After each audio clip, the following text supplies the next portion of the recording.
Now, let me bring in Steve Wieting, who also joins us. He's Chief Investment Strategist at Citi Global Wealth Management. Steve, it's good to see you. And I just wanted to ask you in particular about some of the risk. I think you guys just kind of pared back your overweight on China a little bit, and the data just continues to disappoint. What do you make of that?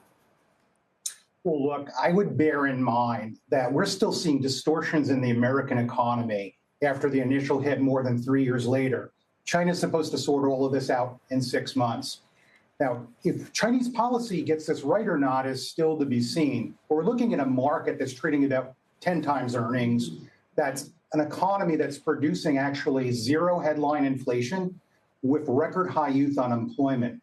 If you take a look at what an economy that has actually fallen into a hard landing looks like, those are economies that actually produce strong growth and strong returns 1 or 2 years later.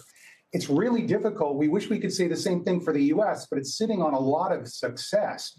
Up recently at 62% the world market cap. Now, we have 9 times more money in the U.S. equity market for global clients than we do have China. But in terms of diversifying risk, you're not going to find that in too many other markets. So, yeah, I hear you kind of justifying why people should maintain exposure, which tells you how negative sentiment really has become. I mean, I've seen takes about how China's the new Japan and it's completely kind of had this bubble and it just can't, and it can't become a consumer-led economy. And I don't know, the data seem to be sort of moving in that direction. So, look, China has some Japan risks from a policy perspective, from being a middle-income economy. You can't put all of your chips just on China. What we did, again, was diversify into a wider Asia with some of that money.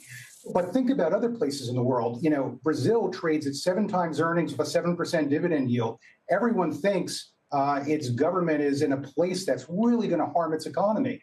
That's low expectations. And, you know, blessed he is with low expectations for future returns. Fair enough. I don't know, Liz, whether you spend a lot of time, looking at China or just being glad that the U.S. market still, is more dynamic.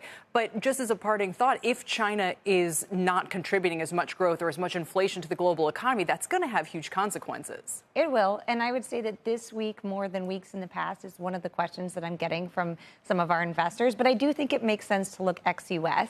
It's been really easy to make, it's never easy to make money, but it's been easy to look at our home base and shop locally the last decade. And I think that we really need to start looking ex-U.S. and get out there. Don't buy the house on Zillow. Go and physically get on the ground and see if there's a wonky third bathroom. Travel abroad, see what you like out there, because it's going to get tougher and tougher.